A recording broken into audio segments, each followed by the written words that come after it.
అదే RTV app వార్తల్ని క్షణాల్లో చదివే అవకాశం ఉంటుంది. ఒక న్యూస్ పేపర్, ఒక టెలివిజన్ ఛానల్ మీ చేతుల్లో ఎప్పుడూ ఉంటాయి.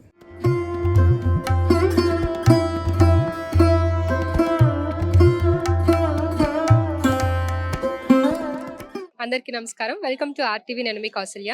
అసలు హైదరాబాద్లో వినాయక చవితి అనగానే అందరికీ ముందుగా గుర్తొచ్చేది ఖైరతాబాద్ వినాయకుడు. సో నేనైతే ఇప్పుడు ఖైరతాబాద్లో ఉన్నాను. సో ఎంత ప్రత్యేకంగా ఉన్నాడంటే గణనాథుడు. సో 70 సంవత్సరాలు పూర్తయిన సందర్భంగా 70 అడుగుల ఎంతో శక్తివంతమైన రూపం అని చెప్పుకోవచ్చు. సప్తముఖ మహాశక్తి రూపంలో వినాయకుడు మనందరికీ దర్శనం ఇవ్వబోతున్నాడు రేపు. సో ఇరువైపులా మనం చూసుకోవచ్చు. ఒక వైపేమో శ్రీనివాస కళ్యాణం అండ్ మరొక వైపేమో పార్వతీ పరమేశ్వరుల కళ్యాణం. అండ్ ఇంకొక విగ్రహం దగ్గర మనం చూడొచ్చు బాలరాముడి విగ్రహం కనిపిస్తూ ఉంటుంది. అండ్ అలాగే ఇంకొక వైపు బాలరాముడి విగ్రహాలు అయితే మనకి ప్రత్యేక ఆకర్షణగా నిలుస్తున్నాయని చెప్పుకోవచ్చు. సో మొత్తం కూడా మట్టి విగ్రహం, మట్టితో చేసిన విగ్రహం అనమాట. సో ఎంతో శక్తివంతంగా కనిపిస్తుంది మనకి. సో మనం చూసుకోవచ్చు. ఇంకా రేపు మనకి వినాయక చవితి అయితే సో ముందుగానే మనకి సంబరాలు అనేవి కనిపించేస్తున్నాయి. సో ఎంతో హడావిడిగా ఉంది. సో మనం ప్రస్తుతానికైతే ఖైరతాబాద్లో మనం చూసుకోవచ్చు. సందడి మొదలైపోయిందని చెప్పేసి ఒక రోజు ముందుగానే మనకి వినాయక చవితి వచ్చిందని అయితే అనుకోవచ్చు. చాలా మంది ఎంతో హ్యాపీగా వచ్చి ముందుగానే దర్శించుకుంటున్నారు. సో రేపు ఇంకా పరిస్థితి ఇంకో లెవెల్లో ఉంటుందని చెప్పుకోవచ్చు. ఎందుకంటే చాలా ప్రత్యేకమా అంటే మన రాష్ట్రం నుంచే కాదు, సో వేరే రాష్ట్రాల నుంచి కూడా వచ్చి దర్శించుకుంటూ ఉంటారు భక్తులు. ఎంతో మంది వినాయకుల్ని స్టూడెంట్స్ దగ్గర నుంచి పెద్దవాళ్ళ వరకు కూడా అందరూ వచ్చి చాలా భక్తితోటి దర్శించుకుంటూ ఉంటారు. సో ఇక్కడ ఎలాంటి ఏర్పాట్లు అనేది చేస్తున్నారు, సో రేపటి రోజున ఏ విధంగా ఉండబోతుంది అనేది కూడా మనం తెలుసుకుందాం.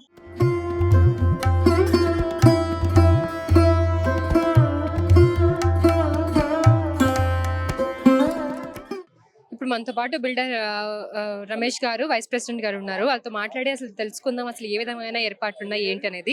నమస్తే అండి. అసలు ఒకరోజు ముందుగానే పండగ వచ్చినట్టుగా అనిపిస్తుంది. సో చాలా మంది జనాలు అయితే సందడి చేస్తున్నారు.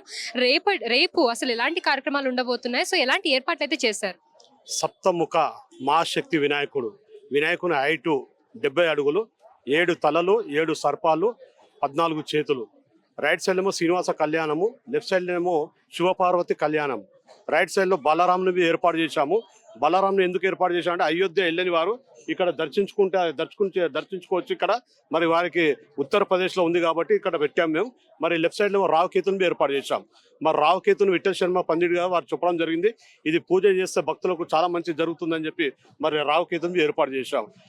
మరి అడుగడుగు పోలీస్ బందోబస్తు ఉంటుంది. ఇక్కడ సీసీ కెమెరాలు ఏర్పాటు చేశాము. 50 నుంచి 55 వరకు మరి 4 దిక్కులు భారీ గేట్లు ఏర్పాటు చేశాం. రైట్ సైడ్ ఏమో రైల్వే గేటు, లెఫ్ట్ సైడ్ ఏమో మీరా టాకీస్. మరి ఇక్కడ లెఫ్ట్ సైడ్ ఏమో ఇక్కడ ఐఎంఎస్ థియేటర్ దగ్గర వినాయకుని బ్యాక్ సైడ్ ఇచ్చాం. 4 దిక్కు భారీ గేట్లు ఏర్పాటు చేసి లైన్ లో భక్తులకు మేము డైరెక్ట్ గా పాదాల దగ్గరికి తీసుకెళ్తాము, దర్శనం చేపిస్తాం. భక్తులకు ఎలాంటి ఇబ్బంది లేదు. మొదటి పూజ పద్మశాలి సంఘం వారు వస్తారు. ఉదయం ఇక్కడ హోమం చేస్తాము. రేపు పొద్దున హోమం 6 గంటల నుంచి 7 గంటల పాటు స్టార్ట్ అవుతుంది హోమం. ఆ తర్వాత పద్మశాలి సంఘం వారు గ్రూప్ తో గుర్రం కొండయ్య గారి ఆధ్వర్యంలో పద్మశాలి సంఘం 75 అడుగుల కడవ, 75 అడుగుల జంజం, 75 అడుగుల గరకమాల పట్టు వస్త్రాలతో ఆడుతూ పాడుతూ బ్యాండ్ బాజాలతో ఊరేగింపుతో వినాయకుని పూజలో పాల్గొంటారు. వారికి మేము గణేష్ ఉత్సవ కమిటీ తరఫు మేము ధన్యవాదాలు తెలియజేస్తాం. 10 గంటల నుంచి 11 గంటలకు మరి గౌరవనీయ డైనమిక్ తెలంగాణ ముఖ్యమంత్రి మరి రేవంత్ అన్న గారు వారి కుటుంబంతో వాళ్ళ ఫ్యామిలీతో అందరూ వచ్చి ఇక్కడ మరి పూజలో పాల్గొంటారు. మా గౌరవనీయ ముఖ్యమంత్రికి మేము ప్రత్యేకంగా గణేష్ ఉత్సవ కమిటీ తరఫు ధన్యవాదాలు తెలియజేస్తాం. తర్వాత సాయంత్రం 3 గంటలకు గవర్నర్ గారు వస్తారు. మరి వారి పూజలో పాల్గొంటారు. మరి డిప్యూటీ సీఎం వాళ్ళ కుటుంబ సభ్యులతో మరి ఖమ్మం నందిని మేడం మరి dynamic leader, senior leader Congress, మరి వారి వాళ్ళ కొడుకు సూర్య మరి కుటుంబ సభ్యులతో బట్టి విక్రమార్క గారు పూజలో పాల్గొంటారు. అడుగడుగున పోలీస్ బందోబస్తు ఇలా ఉంటుంది. అది సో ఇక్కడికి వచ్చే ప్రజలకు కూడా మీరు చాలా మంచి భద్రతను కూడా ఏర్పాటు చేస్తారని చెప్పుకోవచ్చు. ఈ విధంగా చూసుకుంటే భద్రత ఫుల్ అమ్మ. వాలంటీర్ 300 మంది ఏర్పాటు చేశాము. నేను 1978 నుంచి వినాయకుని మొదటి పూజ నుంచి చివరి పూజ వరకు నా అనుభవంతో ఇక్కడ పూజలో పాల్గొంటాను. ప్రతి సంవత్సరము వినాయకుని ఆశీర్వాదంతో ఇప్పటిదాకా ఏం జరగలేదు. లక్షల మంది, గత సంవత్సరం చూసుకుంటే 30-35 లక్షల మంది వచ్చారు. మరి ఈ సంవత్సరం మేము 70 అడుగులు పెట్టాము వినాయకుని. ఒక 10-15 లక్షల దాకా భక్తులు పెరగొచ్చమ్మా. గతంలో చూసుకుంటే మన ట్రాఫిక్ పోలీస్ ఏసీపీ రత్నం గారు ఇక్కడనే ఉంటారు కాబట్టి ఆయన డ్యూటీ 3 నెలల ముందే ఇక్కడ వచ్చింది. గవర్నమెంట్ రాగానే చేంజ్ చేసిరు. మరి ఆయన చాలా కంట్రోల్లో పెట్టారు. ఎలాంటి ఇబ్బంది లేదు ట్రాఫిక్ ఇప్పుడు వనపర్తిలో ఉన్నారు ఏసీపీ, మరి వారి అదుపులో మొత్తం ట్రాఫిక్ ఉండే ఎలాంటి సంఘటన జరగాలి. ఈసారి విపరీతంగా ట్రాఫిక్ ఉంటది, చాలా కష్టంగా ఉంటది. మరి డైవర్షన్స్ గానీ అవన్నీ ఏ విధంగా ఉంటాయండి? సో ఇక్కడికి వచ్చే జనాలకు కానివ్వండి, ఇలా అంటే రాకపోకలు గానీ ఏ విధంగా ఉండబోతున్నాయి? మా అనుభవంతో గత సంవత్సరం మన ఏసీపీ రత్నం గారు 3 నెలల్లో మన గవర్నమెంట్ రాగానే చేంజ్ చేశారు. ఆయన అనుభవం ఉంది. ఇక్కడనే లోకల్ అయినా మరి వారు వస్తే ట్రాఫిక్ కంట్రోల్ చేయగలుగుతారు. ఎక్కడెక్కడ బండ్లు పెట్టాలి, ఇక్కడ ఐఎంఎస్ స్టేటర్ దగ్గర మరి అక్కడ ఆపిస్తుండే, ఐసీసీ బ్యాంక్ దగ్గర ఆపిస్తుండే, ఇక్కడ బస్సులు అక్కడ పంపిస్తుండే. మరి ఇక్కడ గణేష్ ఇంకా మొత్తం అనుభవంతో నేను కంట్రోల్ చేశారు. ఎలాంటి సంఘటన జరగలేదు. మరి ఈసారి చాలా ఇబ్బంది ఉంటుంది. మరి కంట్రోల్ చేయాలంటే అనుకున్నంత ఈజీ కాదు.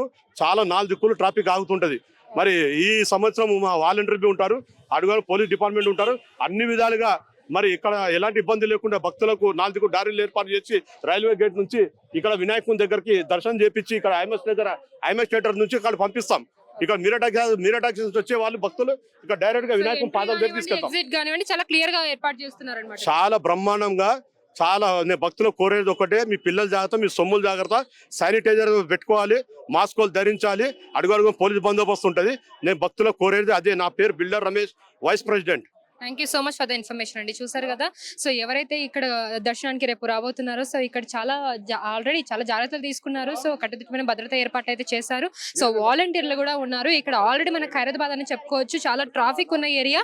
కానీ ఇప్పుడు వినాయక చవితి సందర్భంగా అయితే ఇంకొంచెం ఎక్కువ ఉంటుందని చెప్పుకోవచ్చు ట్రాఫిక్ అయితే. సో ఎవరైతే దర్శనానికి వస్తున్నారో వాళ్ళ జాగ్రత్తలు తీసుకొని వాళ్ళు రావాల్సిన పరిస్థితి కనిపిస్తుంది.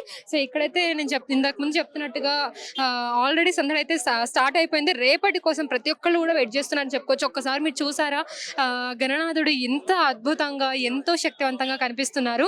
సో మీరు చూసుకోవచ్చు, బాలరాముడు కూడా మనకు దర్శనం ఇస్తున్నారు. ఎవరైతే అయోధ్యకి వెళ్ళని వాళ్ళు, సో ఇక్కడ బాలరాముడి దర్శనం కూడా చేసుకోవచ్చు. ఎంతో అందంగా, ఎంతో మనోహరంగా కనిపిస్తున్నారు.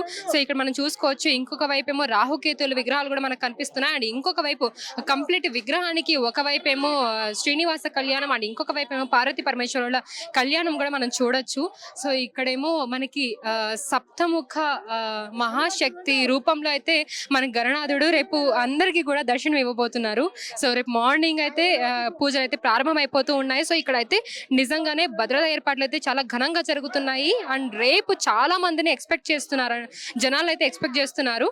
సో ఇది ఇవాళ మన రిపోర్టింగ్ అండి. సో చూస్తున్నారు కదా, సో ఆల్రెడీ సంబరాలు అయితే స్టార్ట్ అయిపోయాయి. రేపు మళ్ళీ అసలు ఏ విధంగా ఉండబోతున్నాయి పూజా కార్యక్రమాలు అవన్నీ కూడా చూడడానికి please stay tuned to RTV. Cameraman వేణుతో Kausalya, RTV Hyderabad.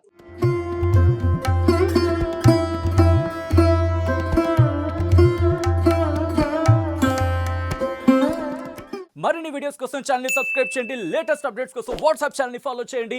And link description లో ఉంది.